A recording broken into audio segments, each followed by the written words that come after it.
What is up, you guys? Josh here today, back at it again today with a brand new and special product review. Today we're going to talk about the Ultrasabers Chosen 1 SE. Now this is the Darth Vader inspired hilt from Ultrasabers. This is the special edition, so this is not the nickel plated version, which is the collector's edition or the CE. This is actually the special edition. So without further ado, I'm going to bring out the lightsaber and show you guys a little bit of how I customized it to be a little bit more Darth Vader inspired, and pretty much show you guys what the nitty gritty aspects of this lightsaber hilt are. I recently just got this lightsaber over Labor Day weekend, and I was pretty ecstatic because I waited a very long time for this thing. This was one of those lightsabers among many when I was looking at videos on the videos that were on YouTube and stuff like that of the lightsabers that I wanted to collect and own for my own collection. So I was incredibly happy when this thing actually showed up in the mail for me over the past Labor Day weekend, and I was really happy the fact that I finally got this thing, because I did a lot to kind of make this thing my unique version of the Darth Vader inspired lightsaber hilt, and this thing is just badass overall. So without further ado, let me grab the lightsaber for you guys, and then I'll start talking to you guys a little bit more about the lightsaber in detail. So this is the lightsaber in question. This is the Ultrasabers Chosen 1 SE. This is the special edition version, like I said before. So this is actually made out of aluminum. So this is a metal hilt, especially with the other Ultrasabers lineups. They're all aluminum based, they're not plastic, although there are some plastic pieces with the plastic emitter here, as well as the plastic T-grips and stuff like that. So there is a little bit of plastic in here, but overall with the entire hilt, the design itself, it is sort of an aluminum based hilt. So I am really happy with this thing. When I opened it out of the box, I could not believe that I actually own this piece, especially for the fact that this does remind me a lot of the Darth Vader hilt from Empire Strikes Back, along with Return of the Jedi. Those two films being my favorite two films within the Star Wars film franchise, the Star Wars canon as a whole. I'm a really big fan of the original trilogy as well as the prequel trilogy of Star Wars films. They're pretty much what got me into science fiction and telling stories of my own. It's kind of what inspired me to kind of go to school to become a filmmaker, along with the things that I saw as a kid, such as Jurassic Park as well as Indiana Jones. Those were movies that pretty much inspired me to become sort of a storyteller in my own right. Joseph Campbell, The Hero's Journey, as well as The Hero with 1,000 Faces and Power of Myth, which you can definitely find on Barnes & Noble and Amazon. Those are the books that I think really exemplify sort of what this lightsaber hilt is, because the Star Wars film franchise really does follow the hero's journey to a T. And I don't think that without sort of the hero's journey and sort of the movies that inspired George Lucas as well, who created the Star Wars franchise, you know, this lightsaber would have as much importance as it does. And this is the Ultrasabers inspired version of that hilt. So like I said before, I was really ecstatic when this thing arrived, because this thing is pretty awesome. Just even opening it out of the box, you know, it's one of those things that you're like, holy crap, like I can't believe that I'm actually holding the lightsaber that, you know, Darth Vader pretty much wielded throughout the entirety of the original trilogy. The original trilogy being my favorite of the Star Wars films. I did see the prequel trilogy in theaters. I watched the original Star Wars trilogy as a kid on VHS, and subsequently saw the rest of the Star Wars franchise in theaters. And this just kind of resonated with me as a kid, you know, the fact that Luke Skywalker would do anything to kind of go after Darth Vader, who's like the biggest villain in the entire galaxy. And I think that storytelling really shaped who I was as a kid, willingness to do whatever it took to kind of save your friends and family. It's something that does hold true to my own personal morals and beliefs and stuff like that. So to have a lightsaber that kind of exemplified that within sort of this lightsaber hilt is really cool. First things first, let's talk about the pommel. This is a pommel that I have installed with basic sound fonts. This lightsaber does not have sort of the emerald or diamond controllers. You do have to pay extra if you want the sound fonts installed within your lightsaber hilt. Fun fact, none of the other Star Wars lightsabers within sort of the original trilogy, or even the prequel trilogy for that matter, had sound cards built in them when they're actually like dueling with the lightsabers and stuff like that for the films. So if you want to go with the stunt saber route, it'll be a little bit more accurate towards the lightsabers within the film, and it's a little bit cheaper doing it that way as well. So that is also another option if you so choose to. But being the fact that this was going to be my representation of Darth Vader's hilt, you know, this is pretty much what I think Darth Vader would do if he kind of built his own lightsaber and stuff like that after sort of A New Hope and stuff like that. And this is basically the Empire Strikes Back version of that lightsaber. One of the things that you notice is that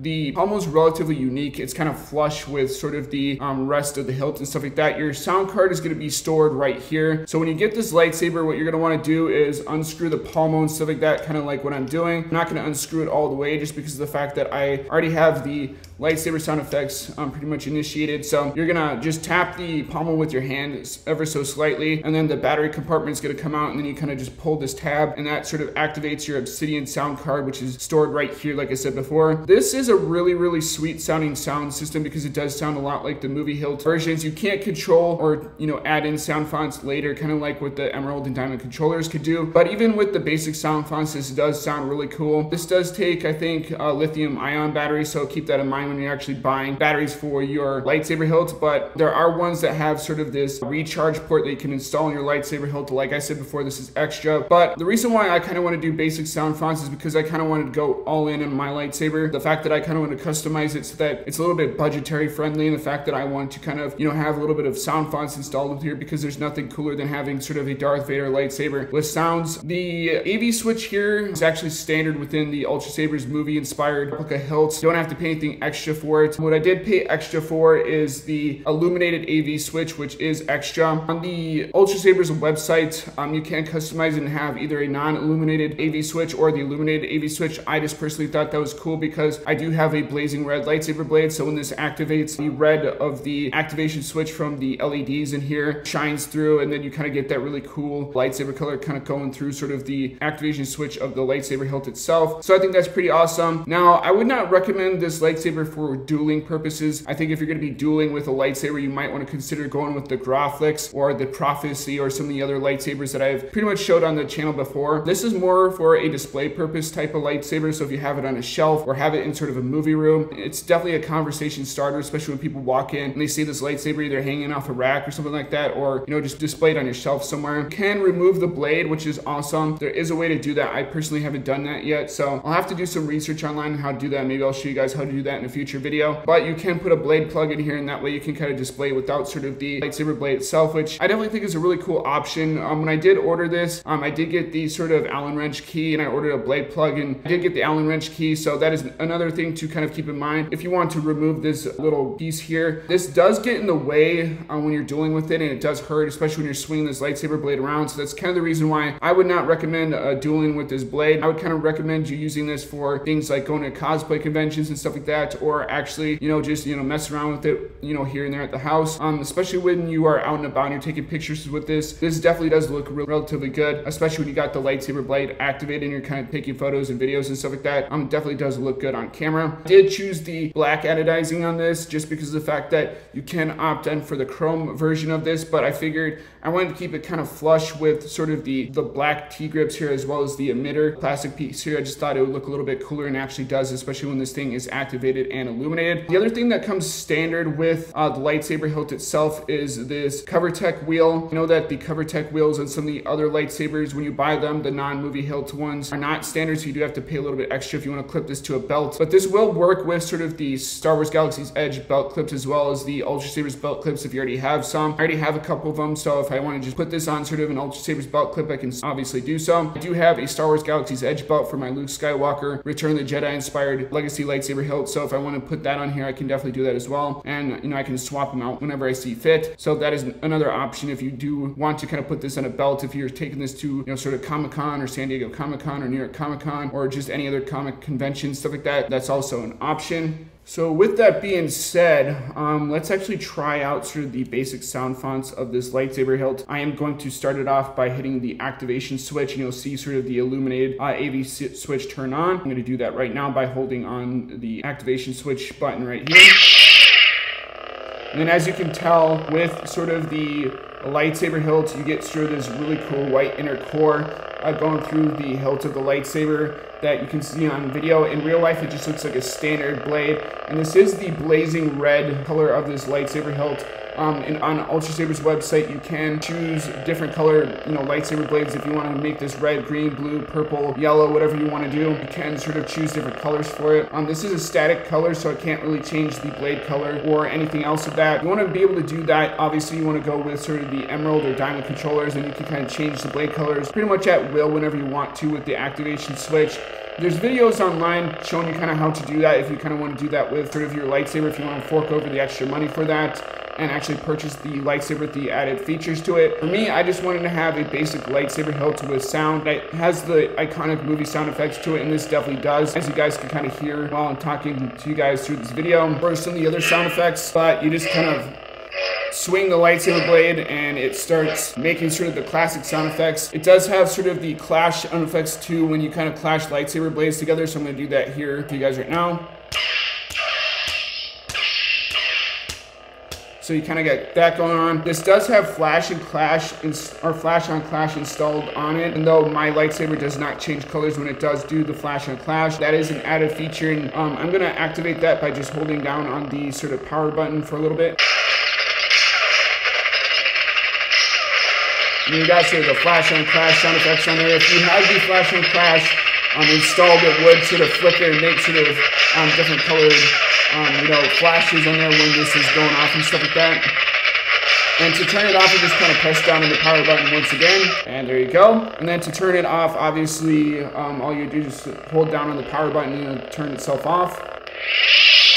And there you go. One of the other added features on this lightsaber hilt is actually the window emitters. These are the windows that you see here on this lightsaber. On some of the other lightsaber blades, these are added extra. Obviously, if you want to add those features on there, it is relatively cool, especially when you can see sort of the color kind of shine through when the lightsaber hilt is activated. Similar to this right now. Like I said before, this looks relatively cool on camera. You can see sort of the white inner core, but with the blazing red color, in real life, it just looks kind of like a red lightsaber blade. But I really love this lightsaber hilt. When I was ordering it, I wasn't sure what I was going to, be getting in the mail, just because of the fact that the pictures and videos, the countless videos that you see on YouTube, definitely don't do this lightsaber hilt justice. You really have to have this in your hands in person, and then you can kind of get a feel for what this lightsaber actually is. This thing is amazing. It looks just as good, especially that on camera when you got the lightsaber blade activated and stuff like that. It's just an awesome time just swinging this thing around and messing with it, knowing that this is the Darth Vader hilt that kind of started sort of the whole hero's journey for Luke Skywalker, as well as, Darth Vader. This is one of the coolest lightsabers in popular culture, and I'm pretty happy to kind of have this lightsaber hilt in my collection. This was one of those lightsabers that when I was looking at videos online of lightsabers that I wanted to purchase from Ultrasabers, was always in the back of my mind to get was the Graflex, obviously, which I do have a video on my channel, so if you want to go look at that video, definitely go check out my video on my YouTube channel. But this was one of those lightsabers that I, thought was pretty darn sick, and I definitely wanted to have in my collection. And I'm just so happy to have this lightsaber hilt, in my hands and be able to kind of, show this thing off in real life. This thing is really, really amazing. It's definitely a conversation starter, especially if you have this, clipped to your belt and you're kind of walking out in public and stuff like that. And people are like, oh, is that the Darth Vader lightsaber from, Empire Strikes Back and Return of the Jedi? So you can tell them, yep, it's definitely the lightsaber hilt, or based off of Darth Vader's lightsaber hilt called the Chosen One SE. So overall, I would have to say that Ultrasabers once again knocked this one out of the park, and this thing is just amazing. So, this is definitely one of those lightsabers that was on my list of lightsabers to buy in terms of Ultrasabers on their website. So, obviously I love it, so I'd have to give this lightsaber an A. Ultrasabers definitely hit this out of the park once again. So hopefully you guys learned a thing or two about the movie industry as a whole. As always, guys, rate, comment, subscribe, and I'll see you guys in the next video. Peace out.